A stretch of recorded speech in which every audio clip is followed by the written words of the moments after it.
The laughter started before the humans had even finished docking. It rolled through the great hall of the Threshold Conclave like a tide, voice after voice, species after species, until the whole ring of 300 delegates was shaking with it. They laughed because the humans had come to the largest gathering of powers in 9 systems, with a single small ship and 3 soft-skinned envoys who needed cushions to sit on. They laughed because Earth had asked for a seat at a table where seats were earned in tonnage and dead worlds. They laughed because, by every measure the galaxy kept, the humans were nothing at all. Liz Merowyn did not laugh. She was a junior attaché of the Velcall Compact, 3rd in a delegation of 40, and her only task that cycle was to record. She held the listening stone in both her small gray hands and let it drink the room, the way she had been trained, and she watched the 3 humans walk the long blue floor toward the speaking circle, with their chins level and their hands empty. She had expected them to flinch. Soft species always flinched. These 3 did not. Liz was young by the measure of her people, only 9 seasons past her naming, and this was the first true conclave she had ever attended. She had spent the whole voyage out memorizing the protocols, the orders of precedence, the 9 ways a delegation could insult another without using a single forbidden word. None of it had prepared her for the laughter. The protocols assumed every power in the hall would behave as a power.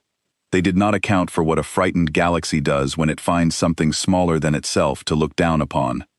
Her own delegation laughed too. That was the part that stayed with her. The first speaker of the Velcall Compact, a heavy-jowled elder named Doran, who had instructed Liz for the whole voyage to observe and to judge nothing until she had observed everything, leaned back in his cushioned seat and let out the soft, 3-toned chuckle her people made at a child's mistake. Liz watched him do it, and she did not laugh with him, and she could not have said why. Something about the way the 3 humans walked. Soft species hurried, or shuffled, or made themselves small. These 3 walked the long blue floor at exactly the pace of beings who had decided, long before they arrived, precisely how much time the whole affair would take, and were not inclined to spend a moment more or less than they had budgeted. The hall itself was the largest enclosed space Liz had ever stood in. The Threshold Conclave was an old station, older than any single power that now sent delegates to it. A great ring of dark stone and older metal that turned slowly above the gas giant Hesh, so that the storm bands below rolled past the tall windows in long ribbons of gold and rust. It had been built as neutral ground in a war so ancient no one remembered the cause, and it had hosted every great bargain the powers had ever struck. To be called to the threshold was to be told that the matter was grave enough to set aside, for a time, the ordinary business of hating one another. The Hollowed had been grave enough. The one in front of the humans was a woman of middle years, with iron in her short hair, and a plain coat that bore no medals, no housemarks, nothing but a single closed circle stitched over the heart. She stopped at the speaking circle, waited for the laughter to wear itself thin, and then she spoke in the trade tongue with an accent that made the vowels sound like stones dropped in still water. "My name is Naomi Vance," she said. "I speak for Earth. We came to talk." That set them off again.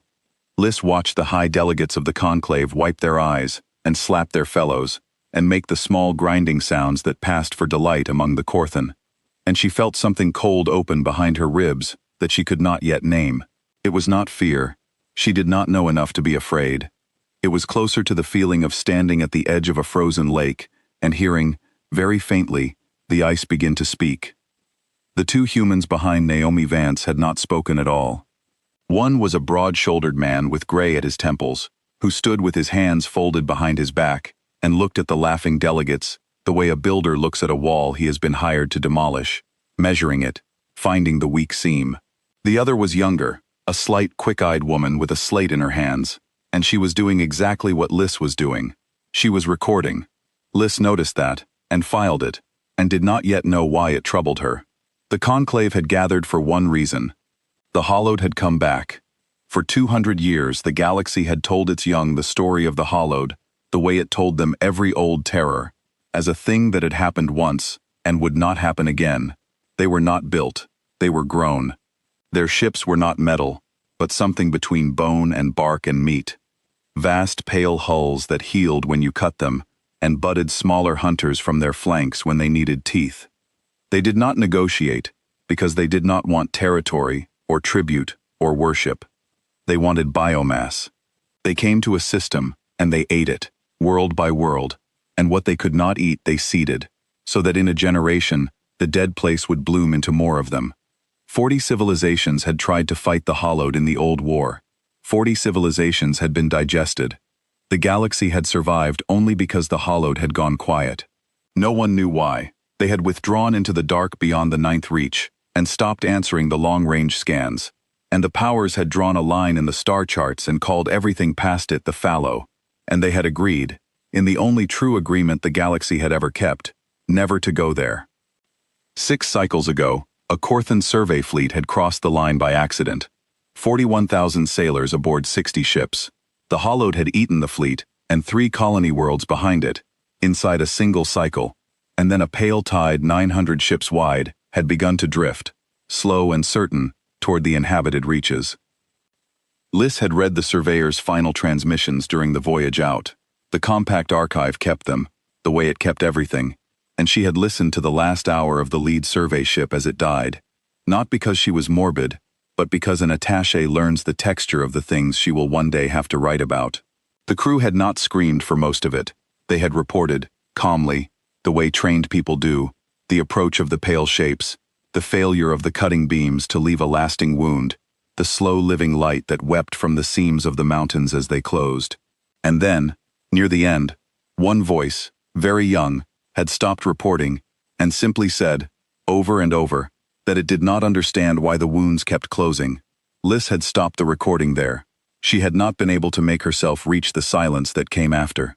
That was the terror the conclave had gathered to answer. Not death. Death the powers understood. Death they had been dealing to one another for 10,000 years. The terror of the Hollowed was that you could do everything right, fight perfectly, hit every shot, and the thing you fought would simply heal and keep coming, patient as weather, until it had eaten your world and seeded the corpse with more of itself.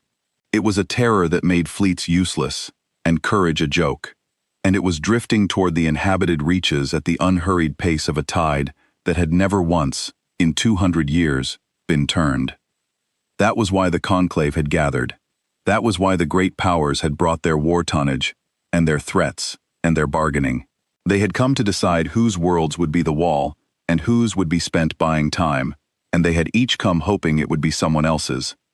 And into that gathering of the desperate and the proud, Earth had sent 3 people in soft coats to say that they came to talk. Liz understood the laughter then. It was not cruelty, or not only cruelty. It was the sound of frightened powers finding something smaller than themselves to look down on. The humans were a relief. As long as there was someone weaker in the room, the strong did not have to feel how weak they truly were. The laughter was not aimed at Earth. It was aimed at the dark beyond the ninth reach, and Earth was simply standing in the way of it. The high speaker of the conclave was a Sethric named Oran Vol, a tall column of a being, with 3 folding arms, and a voice built for filling halls. He let the laughter fade, because he was the one who had called it up, and then he leaned toward the human woman, with the slow patience of a creature explaining something to a child. Earth, he said. Yes, we have heard of you. A young world, a small reach, a few colonies clinging to your 1-star skirts. You have what? A handful of ships, patrol craft, customs cutters.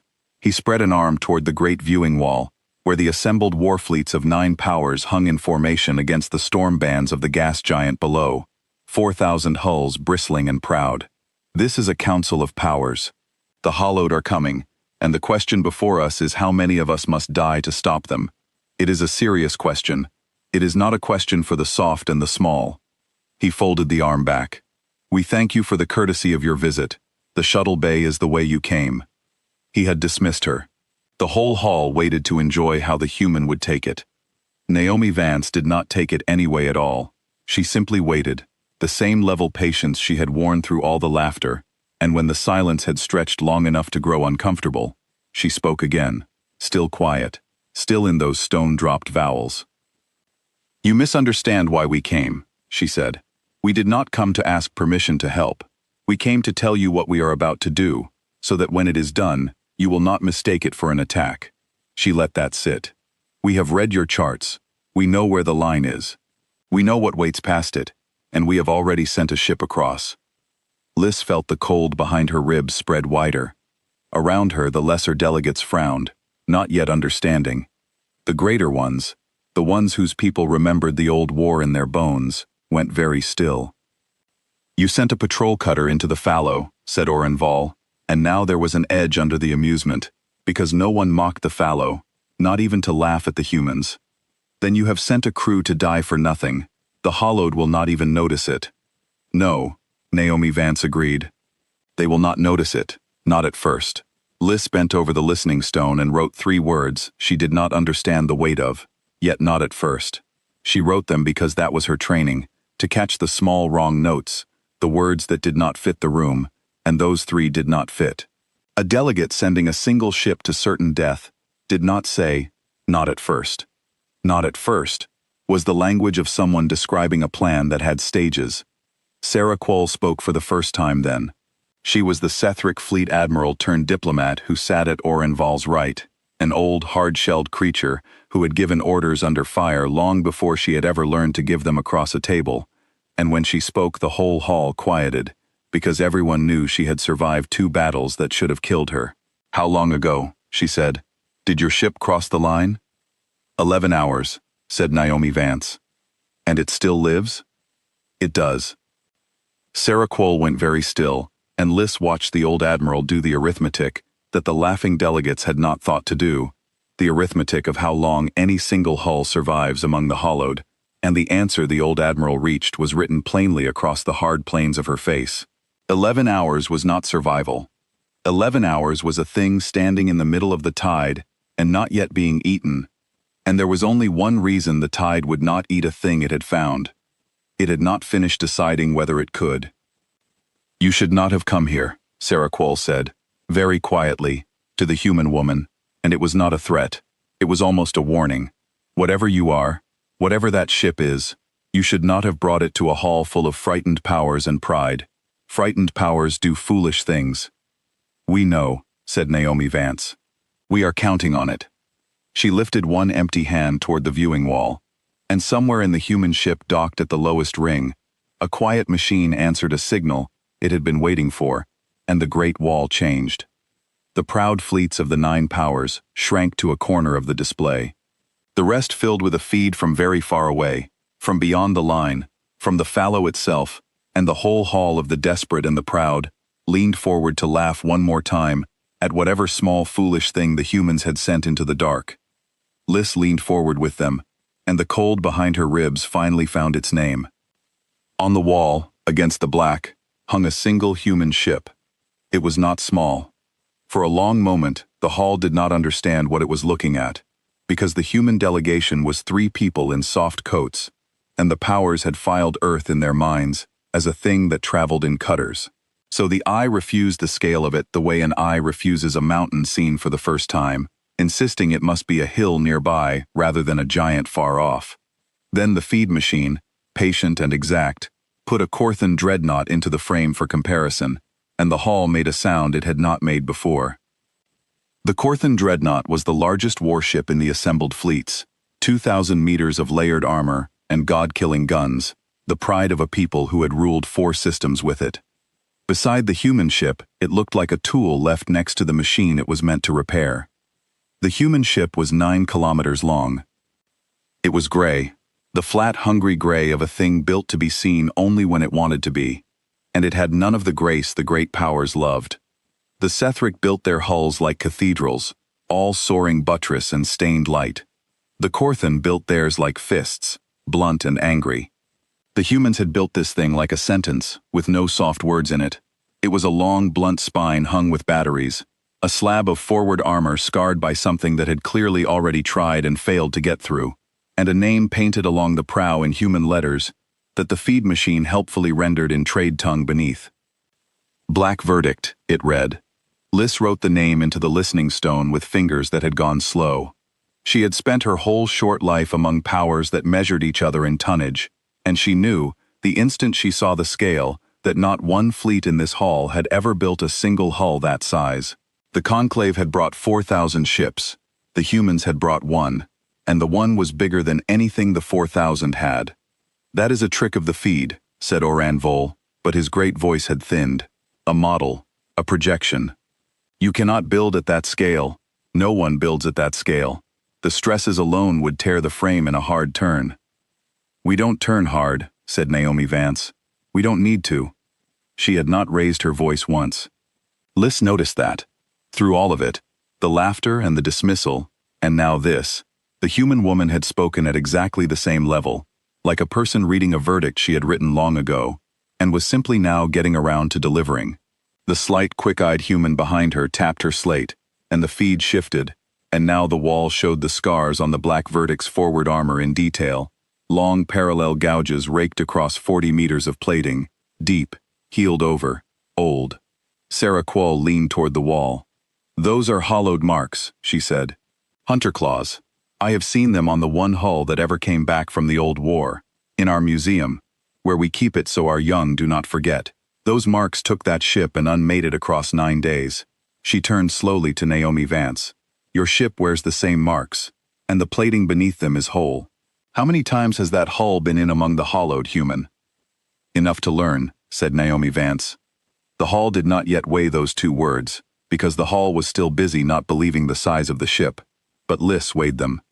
An attaché's whole craft was weighing the words people chose, when a true answer would have cost them something. Naomi Vance could have said a number. A number would have impressed the hall. A number would have been a kind of boast, and boasts were what the hall expected of the strong, and the hall would have known how to receive a boast. Instead, the human woman had said enough to learn, which was not a number and not a boast, and which carried inside it the quiet, terrible suggestion that the black verdict had been into the fallow so many times that the captain had stopped counting, the way one stops counting the reins. Doran, the first speaker of Liz's own delegation, leaned toward her and murmured, in the soft tongue of the compact, "They are bluffing, child. No one builds at that scale. It is theater. Mark it as theater." Liz did not answer him. She had been instructed to observe and to judge nothing until she had observed everything, and she had not yet observed everything, and a thing did not become theater simply because an elder was frightened of it being real.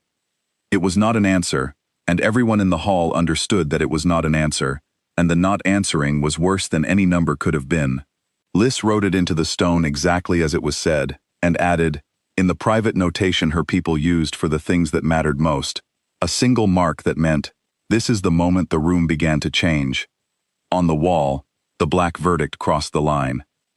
There was no announcement of it, no flare, nothing but a small clean marker on the feed machine's overlay, sliding from the green side of a thin red line to the dark side. And the hall went silent in a way the laughter had never been silent. Because every delegate in that ring knew what was on the dark side.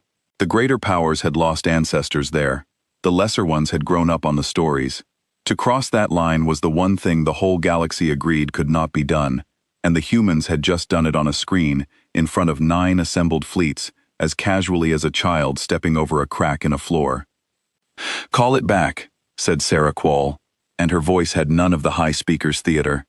It had the flat, fast clip of someone who had given orders under fire. "Human, whatever you are doing, call your ship back across the line. Now, before it wakes them. If the hollowed scent one hull, they will scent the path it came from, and the path leads here." "It is too late to call it back," said Naomi Vance. "It has been too late for some time. The black verdict is not there to scout. It is there to be found." Liz felt the lake ice speak again under her feet, louder. On the wall, far out in the fallow, the dark began to move. It did not look like ships at first. It looked like the surface of deep water when something enormous turns beneath it, a slow, pale roll across thousands of kilometers.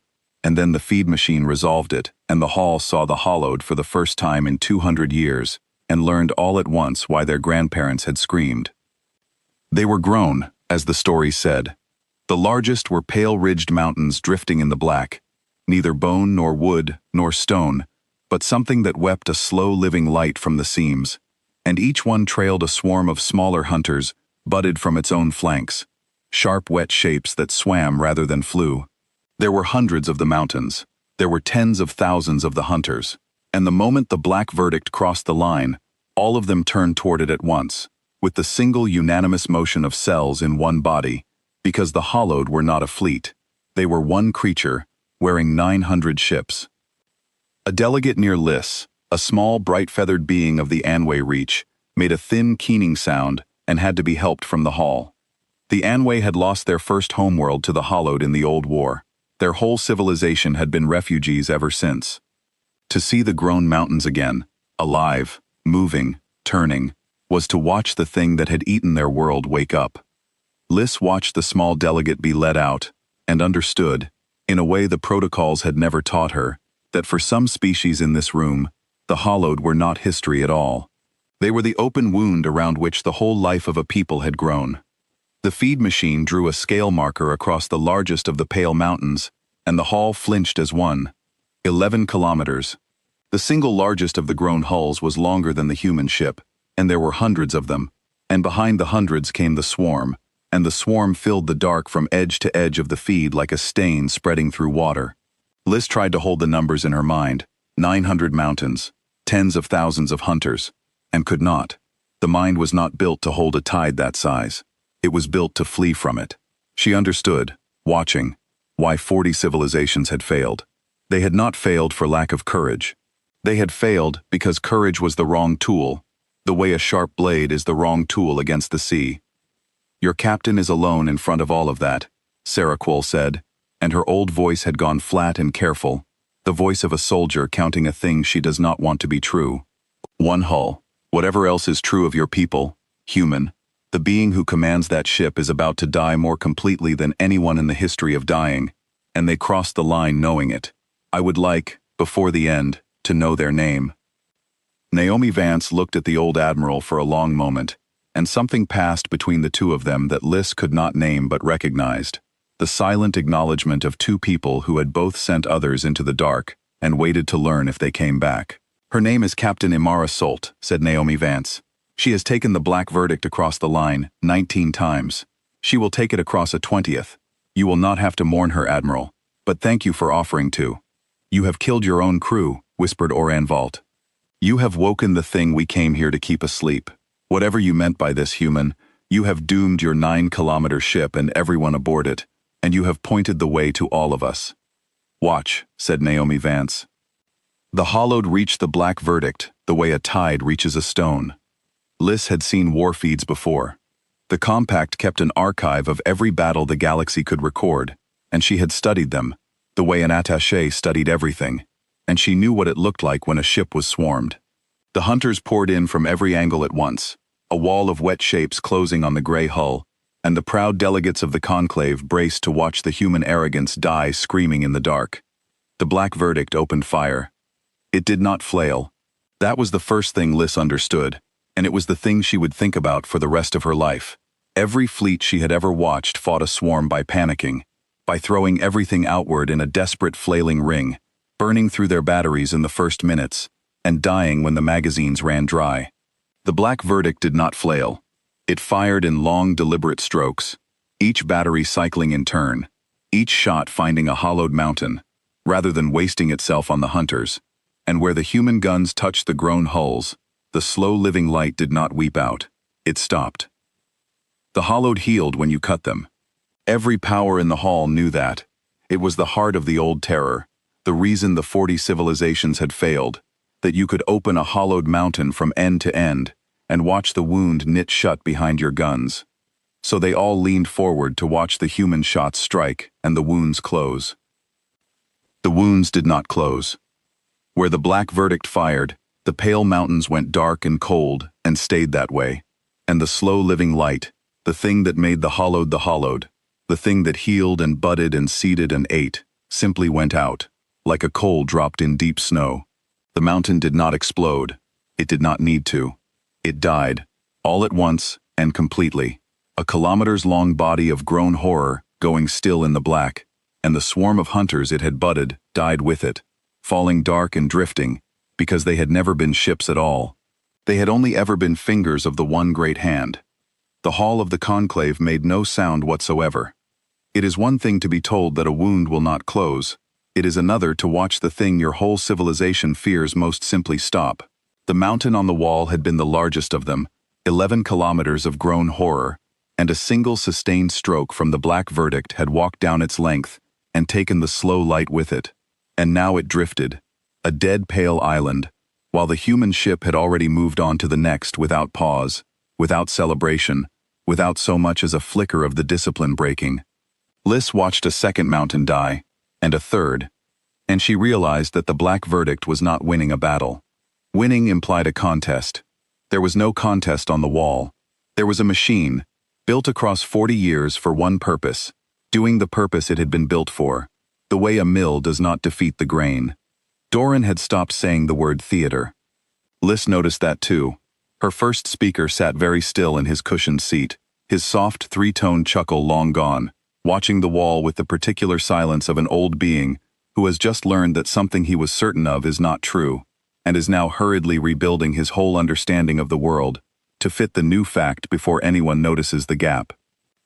Liz looked away from the wall, just once, just to see, and she found the human woman watching the powers rather than the battle. Naomi Vance had turned her back on the death of the thing that had eaten 40 civilizations, because she had seen it before, and it did not interest her, and she was watching instead the faces of the great delegates who had laughed, reading them the way Liz had been told to read the room, and there was nothing cruel in her face. There was only a terrible patience, the patience of someone who had crossed light years and sat through hours of laughter for the single purpose of this exact moment, when the laughing would stop. The broad-shouldered human at her shoulder spoke for the first time. He had a low, rough voice, and he did not speak to the hall. He spoke to Naomi Vance, quietly, in their own tongue, and the feed machine, which was rendering everything, rendered it in trade tongue across the bottom of the wall before anyone could stop it. "Mountains are dying clean," it read. "Lights going out on contact. She's holding the pattern." "Then it's working," Naomi Vance answered him, in the same low tongue, and the feed machine rendered that too. "Tell her to take her time. Let them watch." Liz read the exchange across the bottom of the wall and felt the floor of the room drop a little further, because the words were not the words of people watching a desperate gamble. They were the words of people watching a demonstration go to plan. Let them watch. The humans had not sent the black verdict into the fallow to survive. They had sent it to be seen surviving, here, in this hall, by these eyes. "The hollowed heel-cut wounds," Naomi Vance said, turning back to the silent ring of powers, in the same level voice. "They do not heal this one. We spent 40 years learning what the slow light is and how to put it out. We did not come here to ask you for help against them." She let her gaze move along the ring of powers, delegate by delegate, until it reached the high speaker who had told her where the shuttle bay was.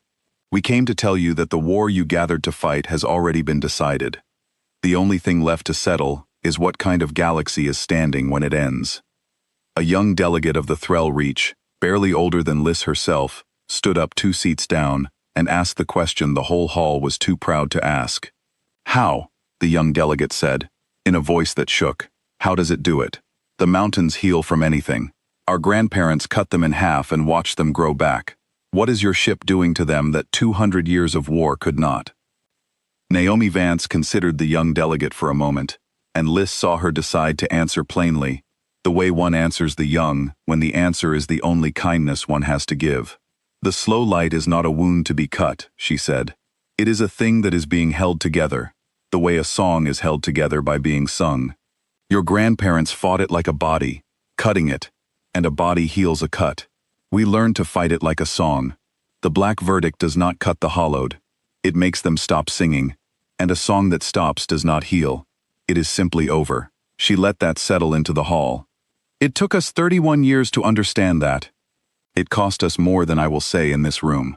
But once you know that the thing is a song, and not a body, the war stops being unwinnable. It only becomes long." Liz wrote it down word for word, and beneath it, she made the private mark her people used for the deepest things, the things that change the one who hears them. "A song that stops does not heal." She thought she would be turning those words over for the rest of her life. On the wall, the black verdict came about, slow and certain, into the heart of the pale tide, and began to kill the hollowed the way a scythe kills a field. The feed machine kept account, because the humans wanted it kept. When the black verdict had crossed the line, the tide had numbered 904 mountains. The count was already falling. 800, 750. The gray ship moved through the swarm without haste, taking the mountains in order, nearest first, and the hunters that flung themselves against its armor in their tens of thousands, left long claw scars in the gray plating and died there, drifting dark, while the hull beneath them held. Liz watched a single human ship killing the galaxy's oldest nightmare at the rate of 100 mountains an hour, and she looked at the 4,000 proud hulls of the 9 powers hanging in the corner of the wall, and she understood that she was watching 2 different kinds of strength, and that only one of them had ever truly mattered, and that the galaxy had spent 200 years bringing the wrong kind to the fight. Sarah Quall watched it too. The old admiral had not spoken since the wounds failed to close. She watched the count fall and the gray ship work, and at last she said, "To no one," in the voice of a soldier conceding a thing she has fought her whole life not to concede. "We could not have done this. With everything in this hall, with every hull of all 9 powers, we could not have killed even one of those mountains and made it stay dead." She turned to Naomi Vance. "And you let us laugh at you." "Yes," said Naomi Vance. "Why?" But Naomi Vance only gestured at the wall, where the count had fallen past 600, and said, "Watch. We are not finished. The mountains were never the war." The conclave broke its silence the way ice breaks, all at once and in every direction. Oren Vol was on his feet, all 3 arms unfolding. Sarah Quall was already turning to her aides and snapping orders into a private channel. Across the ring, the Corthan delegation had risen as one grinding mass, and the lesser powers had begun to babble, and over it all rose the single question that every voice in the hall was now shouting in its own tongue, the question that the laughter had been hiding all along. If the humans could kill the hollowed, why had they let everyone laugh? Liz did not shout it. She wrote it. She wrote everything, because that was her job, and because writing was the only thing keeping the lake ice from swallowing her whole. And she watched Naomi Vance stand quiet in the center of the storm she had made, and wait, again, for the noise to wear itself out. The human woman had a gift for it. She let powers exhaust themselves the way the black verdict let the swarm break itself on the gray hull, and then she spoke into the gap. "You want to know why we waited," she said. "Why we sat through your laughing. Why we did not simply send the message ahead and spare ourselves the insult." She almost smiled, and did not. "Because a thing that is told is argued with. A thing that is seen is believed.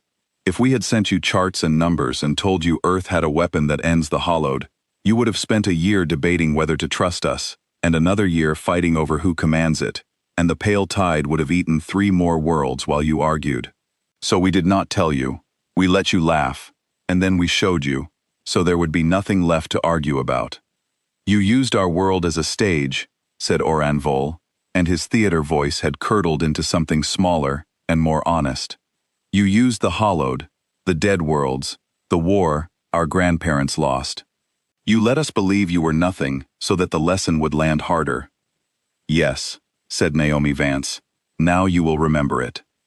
Liz understood then the shape of what she had been watching, and the understanding was worse than fear. The humans had not come to the conclave to join the powers. They had come to end the powers' importance, gently, in front of witnesses, by proving in 1 hour that the great war the 9 fleets had gathered to fight was a war only Earth could win. Every thread in that hall, every proud hull hanging against the gas giant, every alliance and bargain and demand for tribute, had just become irrelevant. Not destroyed, worse, made small. There was, Liz noted, a particular cruelty in the gift the humans were giving, and the way they gave it. They were not humiliating the powers. Humiliation would have been easier to forgive, because humiliation can be answered with hatred, and hatred is a thing a proud species knows how to hold. The humans were doing something colder and kinder at once. They were saving everyone, completely, for free, and in the doing, they were proving that every weapon and threat and bargain in the hall had always been beside the point. You cannot hate a people for saving you, but you can never again feel large beside them. The powers were going to spend the rest of their long histories knowing that the worst thing the galaxy ever faced had been ended in an afternoon by a people they had laughed at, and that the laughing had been allowed, and that being allowed to laugh was the most generous thing that had ever been done to them. A delegate of the Corthan rose, an enormous armored being named Hark Threll, who commanded the largest of the 4,000 fleets, and his voice came out in the deep grinding register his people used for threats. "Then you are a danger," he said. "A young world that can build such a ship and hide it, that can cross the line we all swore never to cross, that can sit in this hall and let us laugh while it holds a knife behind its back. The Hollowed are one terror. You have just shown us another. Why should this council not turn its 4,000 hulls on Earth the moment that gray ship is busy in the dark?" It was the question the humans had come to provoke. Liz saw that at once, because Naomi Vance did not tense at the threat. She received it the way a person receives a card they have been waiting for the other player to lay down. "You may try," said Naomi Vance, with no heat at all. "I will even tell you how it would go, so that you do not have to spend the lives to learn it. While your 4,000 hulls burned toward Earth, the Black Verdict would finish here, and turn for home, and meet you on the way. You saw what one of our ships does to 900 grown mountains that heal when they are cut. Your 4,000 do not heal. The arithmetic is not difficult, Harkthrell. We did it long before you thought of the threat. That is why we let you make it out loud, here, where everyone could hear how it ends." Harkthrell did not sit, but he did not speak again either, and the silence where his next words should have been was its own kind of surrender, and the whole hall heard it. On the wall, the Black Verdict was 3 hours into the work and had not slowed. The feed machine kept its running count in the corner, because the humans wanted it kept, because numbers were the language the powers spoke, and Naomi Vance intended to speak it fluently. When the Black Verdict had crossed the line, the pale tide had numbered 904 mountains, and an uncounted swarm of hunters. 3 hours later, the count stood at 612 mountains, falling steadily, each one going dark and cold as the human guns reached it, each one taking its butted hunters down into stillness with it. The Hollowed had stopped behaving like a tide. That was the thing that made Sarah Quall go quiet, the old fleet admiral who had given orders under fire, because she alone in that hall could read what the feed was showing. The Hollowed were one creature, and the one creature had felt itself dying, and it had done the thing no swarm does. It had turned to run. The pale tide that had drifted toward the inhabited reaches for 6 cycles, slow and certain and unstoppable, had broken formation and begun to flee back into the deep fallow, every surviving mountain pulling its hunters in and fleeing, because the single great mind that wore 900 ships had finally encountered something it could not eat, and the oldest law of living things had woken in it. Run. In 200 years, Sarah Quall said softly, no record has ever shown the Hollowed retreat. Not once. Not from 40 civilizations. Not from the combined fleets of the old war. They have only ever advanced and eaten, and your one ship has made them turn and flee. She looked at Naomi Vance with something Liz had never seen on the face of a Sethric admiral, a thing close to awe and close to grief at once. "What are you?" "Tired," said Naomi Vance, and for just a moment, the level voice had a floor under it that had not been there before, a depth of weariness that no demonstration could have faked. Then it was gone, smoothed back over. "Watch the wall, Admiral. The retreat is the most important thing you will see today, and almost no one in this hall understands why." Liz thought she understood at least part of it. The Hollowed were one creature, and a creature that flees is a creature that has, for the first time, met something it ranks above itself. For 200 years, the Hollowed had been the apex of the dark, the thing that did not run, because nothing in the galaxy had ever been worth running from, and now it ran. The single most important fact the Hall would carry home was not that a human ship could kill the Hollowed. It was that the Hollowed, the unkillable terror of 40 fallen civilizations, had looked at one gray ship and been afraid. If the galaxy's worst nightmare feared the humans, then the power's careful tallies of tonnage and threat were not merely beside the point. They were a child's arithmetic, performed in earnest, by beings who had never once in their long proud histories understood the true order of the dark. The feed machine drew the retreat in long sweeping vectors across the wall, every surviving mountain pulling its hunters inward and turning for the deep, and the whole vast tide that had crawled toward the inhabited reaches for 6 cycles reversed itself in the span of an hour, and the Black Verdict followed, patient and certain, never hurrying, never letting the distance grow, a single gray point of light driving a fleeing god back into the dark that had birthed it. The Black Verdict did not let them run. It will chase them into the dark, said Sarah Qual, half to herself, watching the gray marker drive deeper past the line, deeper than any chart went, into the part of the fallow that even the hollowed called home. It is alone. It is 9 kilometers in the dark, with no fleet behind it, chasing a wounded god back into its own house. That is not strategy, human. That is suicide with patience. It is neither, said Naomi Vance. It is arithmetic. The hollowed are one creature. If we kill the tide and let the seed escape, in a generation, there is a new tide. If we follow the seed home and put out the slow light at its source, there is no second war. The Black Verdict was not built to win a battle. It was built to end a species. We have done this before. Liss's fingers stopped on the listening stone. We have done this before. She turned the 4 words over and felt the floor of the galaxy she thought she understood drop away beneath them. Because the hollowed had eaten 40 civilizations. The hollowed were the worst thing the galaxy had ever known, the terror against which all other terrors were measured, and the human woman had just spoken of ending them in the flat, bored tone of someone describing a chore they had done before and would do again. Liss had assumed, as everyone in the hall had assumed, that the Black Verdict was Earth's answer to this one threat. But you did not build a 9-kilometer hull and a weapon that ends a species for a threat you had only just met. You built it slowly, over generations, for a kind of war you had decided long ago to fight. What, Liss wrote, very slowly, into the stone, have the humans been doing out past the line, where the charts stop, where the rest of us were too afraid to look? She did not write it as a delegate of the compact. She wrote it as a frightened young person at the edge of a lake that was, she now understood, not a lake at all, but the thin skin over an ocean. She thought of the scars on the Black Verdict's forward armor, old and healed and many. She thought of enough to learn. She thought of 19 crossings, and a captain named Amara Solt, who had taken one ship into the worst place in the galaxy 19 times, and was now making the 20th, and she thought of how a ship comes to wear the claw marks of the hollowed, across 40 meters of plating, and survived to wear them again, and the only answer was that it had gone into the fallow not once but many times, across years, fighting a war the inhabited galaxy had never known was being fought on its behalf. Beyond the line it was too afraid to cross. And if the Black Verdict had crossed 19 times before today, then the hollowed had not woken 6 cycles ago when the Corthan survey fleet blundered across the line. The hollowed had been awake the whole time.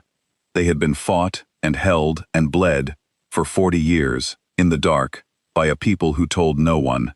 The tide that drifted toward the inhabited reaches now was not the first tide. It was only the first one the rest of the galaxy had been allowed to see.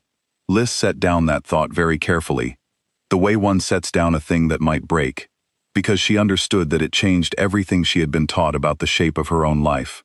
She had grown up in a galaxy she believed the hollowed had abandoned. She had grown up, instead, in a galaxy that humans had been quietly holding shut, like a hand pressed over a wound, so that the rest of them could go on believing it had healed. On the wall, the count fell past 300. The powers had stopped arguing among themselves and begun, one by one, to do the thing the humans had wanted them to do all along, which was to bargain. The Corthan delegate Hark Threll, who had threatened Earth with 4,000 hulls an hour before, now offered tribute and passage and a treaty of non-aggression, and offered it quickly, before anyone else could. The lesser powers offered ports, allegiance, the use of their yards. Oran Vol, who had told Naomi Vance where the shuttle bay was, offered the seat at the table that Earth had asked for at the start, and offered it now with both lower arms spread in the Sethric gesture of submission, and Liss watched the human woman regard the offered seat, the way one regards a gift one has outgrown. We did not come for a seat at your table, Naomi Vance said.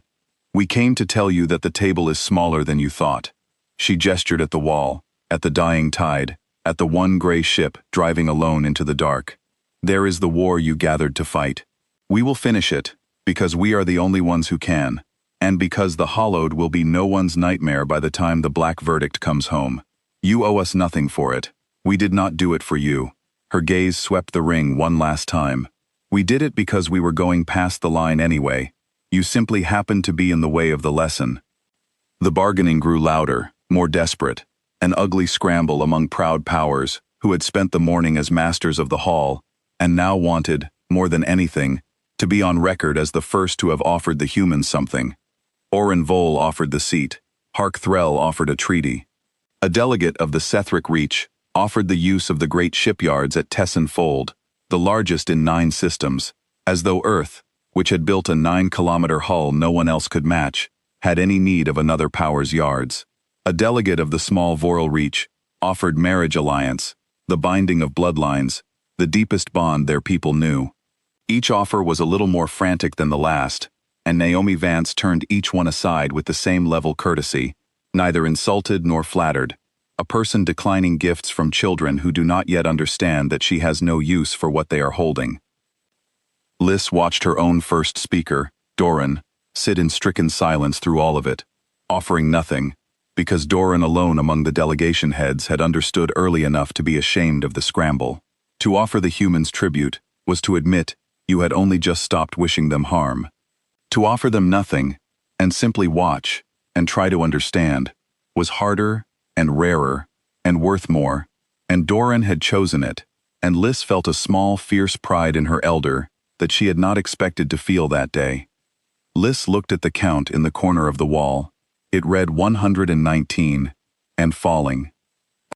Then, far out in the dark beyond the dark, something the black verdict had not announced began to wake, and the broad-shouldered human at Naomi Vance's shoulder went very still, and read his slate, and said one quiet word to her in their own tongue that the feed machine did not translate, and Liz watched the human woman close her eyes for a single heartbeat, the way a person does before the hardest part of a thing they already knew was coming. The feed machine lost the black verdict for 11 seconds. In a hall that had hung on every marker for hours, 11 seconds was an age. The gray ship drove into the deep fallow, chasing the last of the tide, and the dark there was a different dark, thick with the slow-living light of something older than the mountains, and the feed went to grain and then to black, and for 11 seconds, the only sound in the threshold conclave was Sarah Quall saying, very quietly, "There it is." She had been a fleet admiral. She had known there would be a "there it is." No species was eaten in pieces by hunters and mountains alone. Something made the hunters, something budded the mountains. Something was the seed Naomi Vance had spoken of, the source of the slow light, and it had been waiting at the bottom of the fallow for 200 years, while its body roamed the dark, and it had just felt the better part of that body go cold. The feed came back. The thing that filled the wall was not a ship. The hall understood that at once, and recoiled from the understanding as one mass. The mountains had been kilometers long. This was hundreds of kilometers long, a slow pale continent, adrift in the black, ridged and weeping with the living light, and it did not move the way a ship moves, or the way a swarm moves. It pulsed. It was the heart of the hollowed, the single body from which every mountain, and every hunter, and every dead-seated world had budded across 200 years, and the surviving tide was not fleeing toward escape. It was fleeing home, to be taken back into the great body, to be regrown.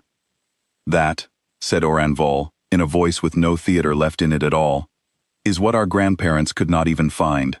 That is what they died looking for. And your one ship is alone in front of it.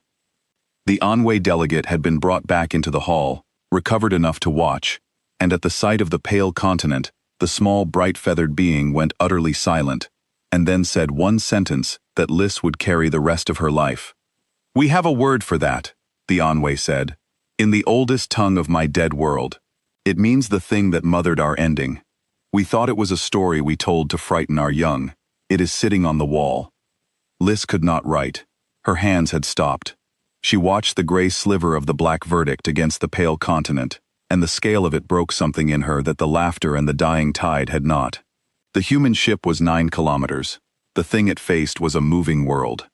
Every law she knew said the ship should turn now, should run, should fire what it could, and flee for the line, and bring the warning home, because no single hull, however great, ends a continent. The black verdict did not turn. It drove straight at the pale heart of the hollowed, into the thickest weeping light, into the place where the budding happened, and Liz finally heard, in her own head, the voice of the lesson the humans had crossed the galaxy to teach, and it was not a boast. It was the flat certainty of Naomi Vance saying, "We have done this before." The ship was not alone because it had been abandoned. It was alone because one was all that was needed. The humans had not sent a fleet to the bottom of the fallow, because the humans had learned, in 40 years of war past the line, exactly how much ship it took to put out the slow light at its source, and the answer was one. The feed machine, drawing the scale, gave up partway through. The number it would have needed to label the pale continent was larger than the field it had set aside to display it, and for a moment, the machine simply showed a blank where the figure should have been, as though even the patient exact thing the humans had brought could not quite bring itself to say how large the heart of the hollowed was. Saraquol read the half-drawn vectors and said, in the flat voice of an admiral reciting the dimensions of her own grave, 400 kilometers along the long axis. There is more living mass in that one body than in every fleet ever launched by every power in this hall, summed across all of history. And your captain is flying one ship into the center of it. Liz watched the gray sliver of the black verdict slide toward the weeping pale light and thought of the young surveyor's voice in the archive, the one that had said over and over that it did not understand why the wounds kept closing. She wanted, suddenly and fiercely, for that voice to be able to hear what was about to happen. She wanted every soul the Hollowed had ever taken, all 40 civilizations of them, all the screaming and the patient reporting and the silence that came after, to be able to see one ship fly into the heart of the thing that had eaten them and not close the wound this time. She did not know that she was holding the listening stone so hard her small hands had begun to ache. The heart did not die quietly. The hall had assumed, watching the mountains fall, that the source would fall the same way, that the slow light would simply go out and the great body would drift cold. It did not. The moment the black verdict crossed into the close dark around the pale continent, the heart did the one thing none of the mountains had done. It stopped fleeing and it fought, and the way it fought was the most frightening thing Liz had seen all day, because it did not fling hunters at the gray ship. It grew them.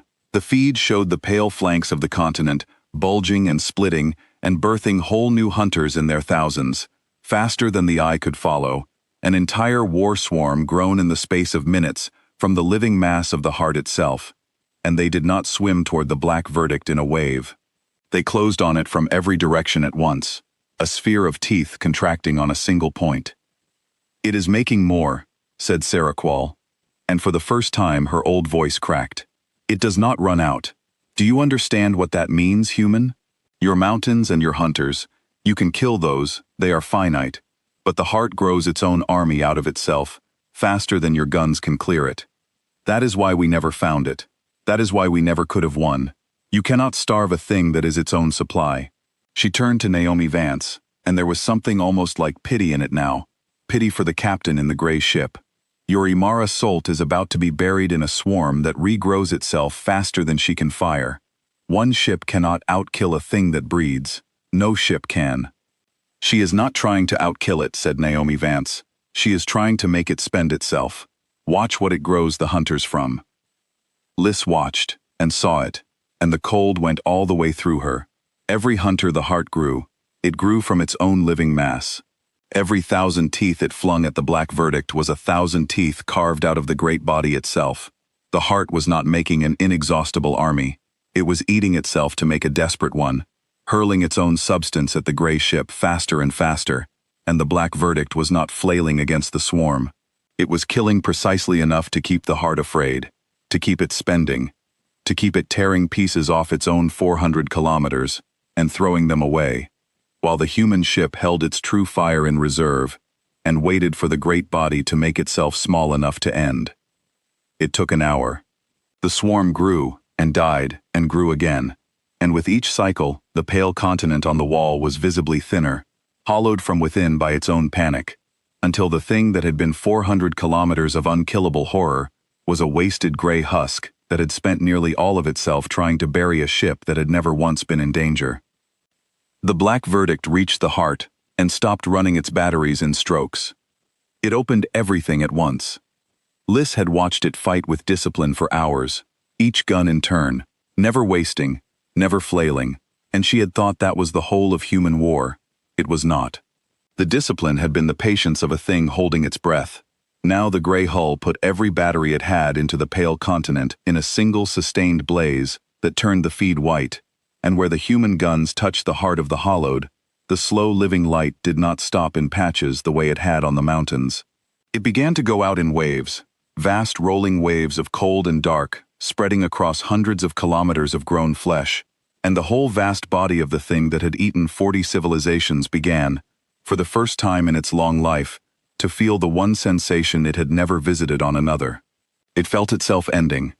The tide that had fled home to be regrown reached the heart just as the heart began to die, and there was nowhere left to be taken in, and the surviving mountains went dark against the dying continent, like sparks falling into snow.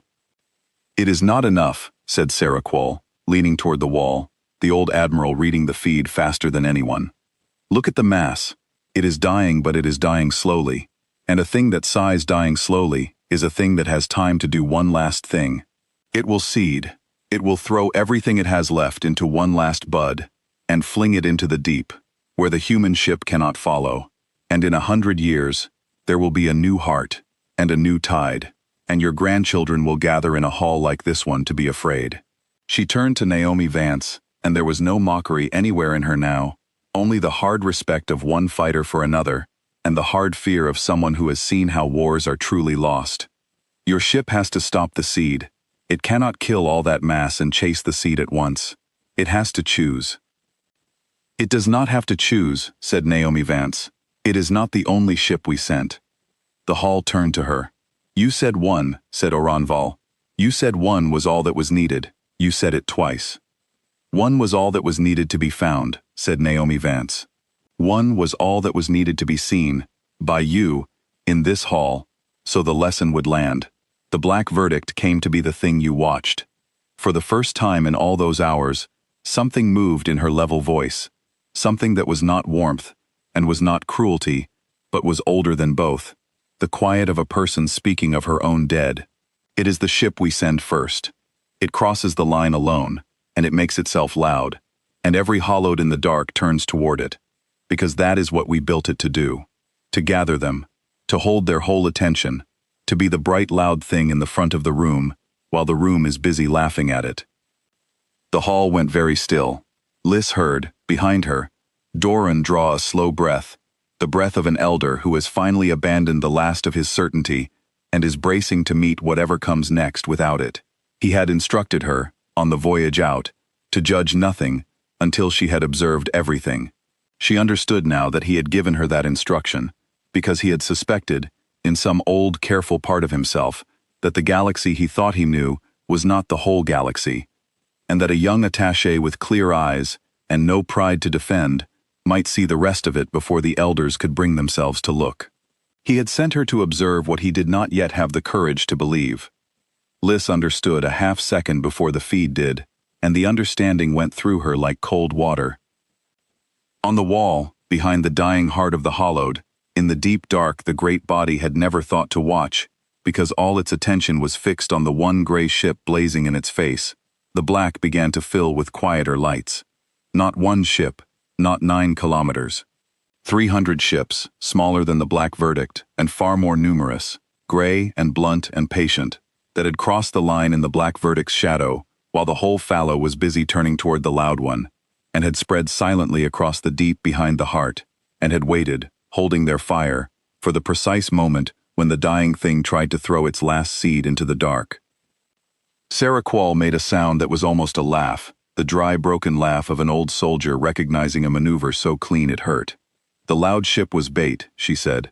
40,000 of those hunters, every mountain, the whole mind of the thing, all of it turned to face the one ship that wanted to be seen. And you walked 300 more in behind it, through the open door, its own attention left. She shook her hard-shelled head slowly. "We have laughed at the wrong ship all day. We did not even know there was a right one." "There is always a right one," said Naomi Vance. "It is never the one you are looking at." The seed came. The pale heart convulsed one final time and flung the last of itself outward in a single desperate bud, the survival of the species, the second war, the nightmare for someone's grandchildren, hurled into the deep, where the loud gray ship in its face could never reach. It moved fast, far faster than the dying continent, a bright pale spark racing for the edge of the dark and the long patient regrowth beyond it. The quiet ships were already there. They closed on the seed from every side at once, 300 gray hulls folding inward like a hand, and they put out its slow light in the dark, gently, completely, the way you pinch a wick, and they did it without flailing, and without waste, and without ever once being seen by the great dying mind that had spent its last strength watching the wrong ship. The spark guttered. The spark went out, and the deep fallow, which had held the seed of the galaxy's oldest terror for 200 years, held nothing at all. Liz watched the Second War end in the deep before it could be born, and she understood at last the true shape of the human lesson, and it was not the size of the black verdict, and it was not the weapon that put out the light. It was this. The loud ship was never the point. The loud ship was the laughter the humans let the galaxy keep, so the galaxy would never think to look behind it. They had let 9 powers mock 3 envoys in soft coats, for the same reason they had let a continent-sized god fix all its attention on one bright gray hull. Because a thing that is busy laughing at the loud one never counts the quiet ones coming in behind. On the wall, the pale heart of the hollowed gave its last weeping light to the dark, and went cold across its full hundreds of kilometers, and the 300 quiet ships, and the one loud one turned, unhurried, and began the long voyage home, through a fallow that was, for the first time in the memory of any living thing, simply empty. The feed machine kept its count to the last. It had begun the day at 904 mountains, and an uncounted swarm. It ended at 0. The number sat alone in the corner of the Great Wall, a single clean digit, where a galaxy's oldest fear had been, and not one delegate in the threshold conclave could look away from it. For a long while, no one spoke at all. 4,000 proud hulls hung in the corner of the wall, and they had not fired a shot, and they had not been needed. And every delegate in that ring of 9 powers understood, in the marrow, that the war they had gathered to fight had been fought and finished in front of them by a people they had spent the morning laughing at. Liz Merowyn looked at the human woman instead of at the number. Naomi Vance had not watched the heart die. She had watched the powers the entire time, reading them, and when the count reached 0, she did not celebrate, because to celebrate would have meant the outcome had been in doubt, and Liz understood now that for the humans, it had never been in doubt at all. They had not come to the conclave hoping to win. They had come knowing they would, and the only thing they had not known was how the galaxy would take the knowing. That was the thing Naomi Vance had crossed the light years to read in their faces. "You let us laugh," said Oran Vol. He said it slowly. The great Sethric High Speaker who had filled the hall with mockery a lifetime ago that morning. "You let us mock you, dismiss you, point you to the door. You sat in soft coats and let 9 powers look down on you, and the whole time you knew." "We knew," said Naomi Vance. "Why let us?" The question came from Sarah Quoll, the old admiral, and she asked it without anger, the way a soldier asks another soldier to explain a maneuver she had not seen coming. "You could have arrived in the black verdict. You could have come loud. You could have made us afraid from the first minute, and saved yourself the insult. Why come small? Why let us spend our scorn on you?" Naomi Vance was quiet for a moment, and Liz leaned in with the whole hall to hear it, because she sensed that the answer was the thing the humans had truly come to say, the lesson under the lesson, the verdict the ship was named for. "Because a galaxy that fears us is a galaxy that prepares to fight us," Naomi Vance said. "We have been past your line for 40 years. We have fought the hollowed at the bottom of the fallow, in wars you never knew were happening, while you drew your charts and kept your agreement never to look. We did not tell you, because the day you learn that Earth is strong is the day the 9 powers stop arguing about whose worlds will be the wall and start arguing about how to put a wall around us." She let the hall hold that. "So we came small. We let you laugh, because laughter is what the strong do to the weak. And as long as you were busy laughing at us, you were not afraid of us. And as long as you were not afraid of us, you did not gather your 4,000 hulls into one fleet pointed at our one star. We bought ourselves 40 years of being underestimated.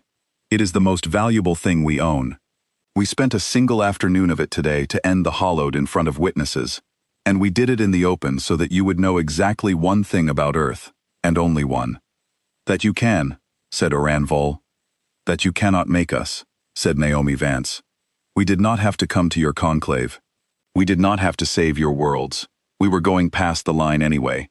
We chose to do it in front of you, on purpose, so that the next time a power in this hall imagines demanding tribute of Earth, or pointing its fleet at our colonies, or deciding our worlds should be the wall that buys the rest of you time, that power remembers this room, remembers that we sat in soft coats and let you laugh, and that everything you feared was already decided, and that we never once raised our voice. She finally let the smallest thing cross her face, and it was not triumph, it was tiredness. The tiredness of a people who had been strong in secret for a very long time, and were weary of pretending otherwise. We are not asking for your seat at the table.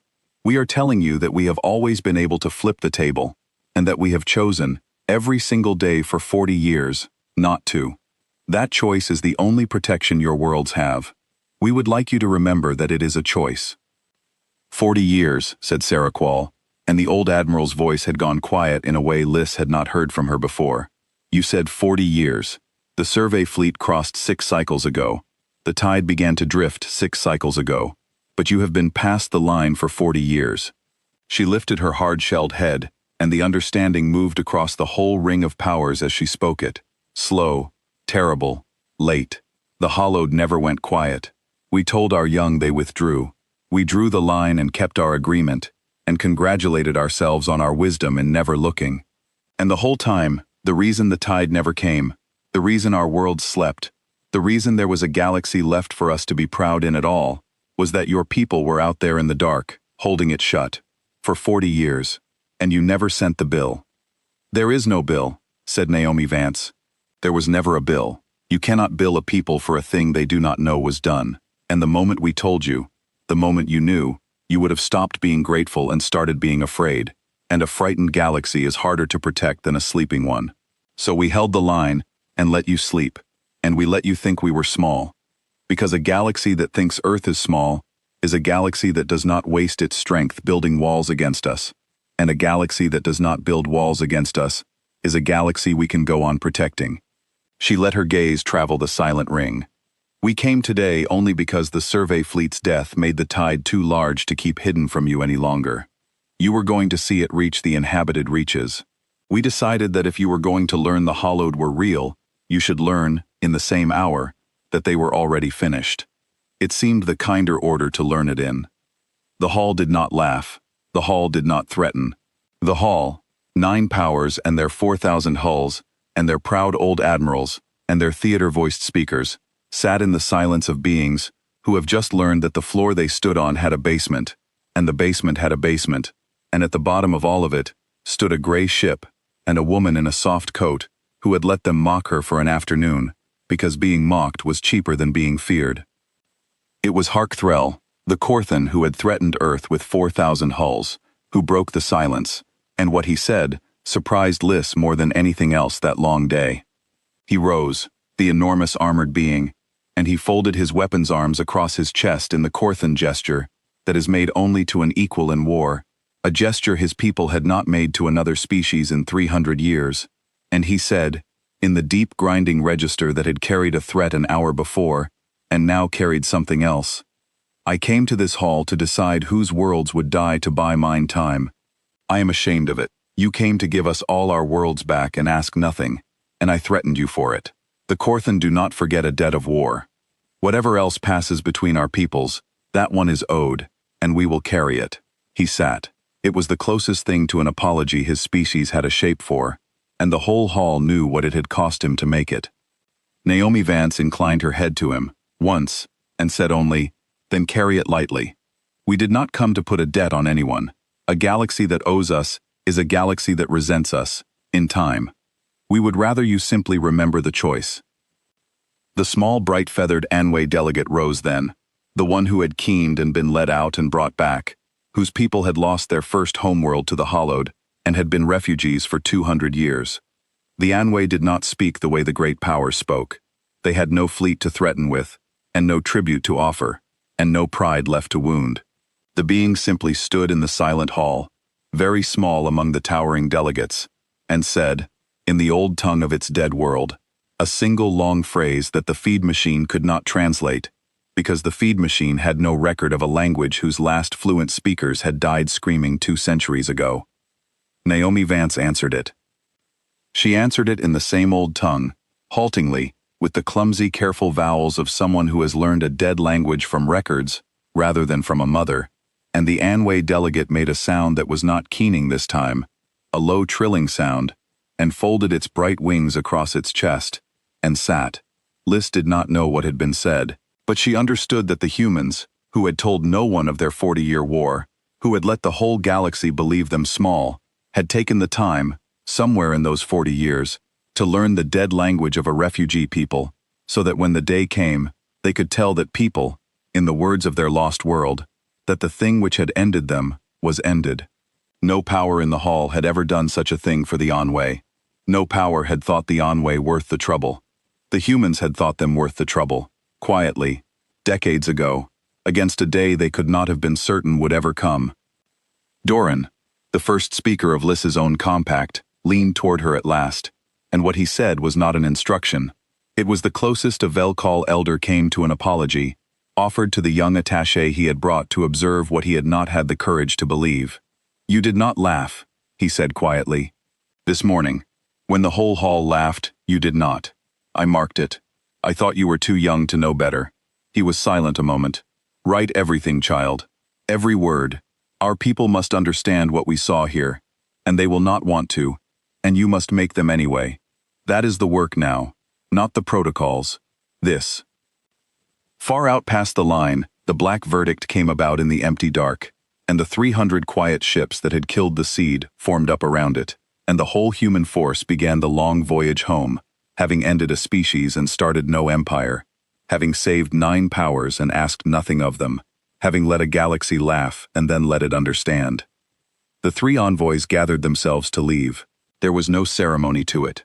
Naomi Vance and the broad-shouldered man and the quick-eyed woman with the slate simply turned and walked the long blue floor back the way they had come, past the ring of powers that had laughed at them that morning, and now watched them go in a silence that had no laughter anywhere in it, and not one delegate in that hall could find a single word to make them stay. Liz Merowyn walked out of the threshold conclave that evening, into the curved observation gallery that ringed the station, where the storm bands of the gas giant turned slow and gold below, and she stood there a long time, with the listening stone cold in her hands. She was a junior attaché of the Velcall Compact, third in a delegation of 40, and her only job had been to record. She had recorded everything: the laughter, the dismissal, the 9-kilometer ship, the dying tide, the pale heart, the 300 quiet ships in the dark, the woman who had never raised her voice. It was the most valuable recording any attaché of the Compact had ever carried home, and Liz already knew that when she delivered it, the elders of her people would do what every power in that hall had spent the afternoon learning to do. They would stop thinking of Earth as small. And that, she understood, standing alone above the gold storm, was exactly what the humans had spent 40 years trying to prevent, and had now, by saving everyone, finally let happen. She thought about that for a long while. She thought about a people strong enough to end the galaxy's oldest nightmare in an afternoon, who had chosen instead to be laughed at, because being laughed at kept the peace better than being feared. She thought about how tired Naomi Vance had looked when she finally let the mask slip, the tiredness of 40 years of holding back, of letting the scorn land, of swallowing the easy pride of the strong, because the easy pride of the strong gets worlds killed. The galaxy thought the humans had revealed their strength today. Liz understood that they had revealed something rarer and more frightening. They had revealed their restraint. A power that is strong is dangerous. A power that is strong and knows it and still chooses, every day, not to use it, is something the galaxy had no word for yet. Liz decided, standing above the storm, that she would spend the rest of her life trying to find the word and teaching her people to understand it before they did something foolish enough to make Earth stop choosing. She thought, too, about the scars on the Black Verdict's prow, old and healed and many, and about 40 years of war past a line the rest of the galaxy had been too afraid to cross.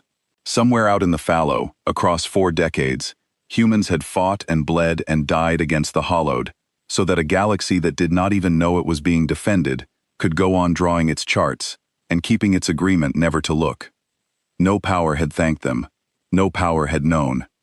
And the humans had asked for none of it, because to be thanked was to be seen, and to be seen was to be feared, and to be feared was to make the 4,000 hulls turn toward Earth. So they had fought in the dark, and let the galaxy laugh in the light, and counted the laughter as the price of peace. She thought about Captain Imara Solt, who had taken one ship into the worst place in the galaxy 20 times now, and whom the Hall had nearly mourned without ever learning she would not need mourning. The Hall had been so certain, so sure, that the loud gray ship and the woman who commanded it were sailing to a death more complete than any in the history of dying, and all the while the death had been the Holloweds, scripted in advance, arithmetic the humans had finished decades ago. Liz wondered what it was like to be Imara Solt, to fly the bright loud bait into the heart of every dark, 20 times, knowing each time that the danger was real and the outcome was not in doubt, knowing each time that your own people had decided exactly how much ship it took, and sent precisely that much and no more. It was, Liz thought, a strange and lonely kind of courage, the courage not of the hero who gambles, but of the worker who has done the sum and trusts it, and goes in to do the job. The galaxy worshipped the first kind. The humans, she was beginning to understand, ran entirely on the second. She thought, last of all, about the 300 quiet ships. No one in the Hall had even known they existed until the seed broke for the dark and found them waiting. The whole galaxy had spent the day watching the loud one, exactly as the Hollowed had, exactly as the humans had arranged. And Liz understood that the lesson of the loud ship and the lesson of the laughter were the same lesson, told twice in one afternoon. Whatever you are looking at, however large and bright and loud it is not the thing that ends you. The thing that ends you is the one you were never counting, coming in quiet behind the thing you could not look away from. The humans knew this in their bones. It was, she suspected, how they had survived to become whatever they now were, a people who had learned, in some long hard school the rest of the galaxy had been spared, never to be the loud ship by accident, and always to know exactly where the quiet ones were. Below her, the docking clamps released, and the small human ship that had carried 3 envoys in soft coats lifted away from the lowest ring and turned its blunt gray nose toward the long road home, unhurried, unbothered, exactly as small as it had let everyone believe. Liz raised one small gray hand to it, though no one aboard could see, and she did not wave it as a delegate of the compact. She thought of the words the human captain had spoken in the dead Anhui tongue, and of the 31 years it had taken the humans to learn that the Hollowed were a song and not a body, and of 19 crossings become 20, and of 300 quiet ships no one had counted. She thought of how much the humans had carried, and for how long, and in what silence, so that the rest of the galaxy could go on believing itself the center of things. The galaxy had built its whole sense of itself on a tally of tonnage and dead worlds, and the humans had let it, because letting a child keep its small, proud arithmetic is kinder than teaching it the true size of the dark all at once. The lesson today had not been a boast. Liz saw that clearly now, standing alone above the storm. It had been a mercy administered as gently as a mercy could be, which is to say, all at once, in front of witnesses, with nothing left to argue about, so that no one would have to die learning it slowly. She waved it as someone who had stood at the edge of a frozen lake and heard the ice speak, and looked down at last through the cracks and seen the ocean. The humans had come to talk. They had said so at the start, in soft coats, in stone-dropped vowels, while a whole hall laughed. Liz Merowyn understood now that it had been the only true thing said in that room all day, and the most dangerous, and the kindest. They had come to talk, and the entire galaxy, for the price of one afternoon's laughter, had finally, at last, learned to listen.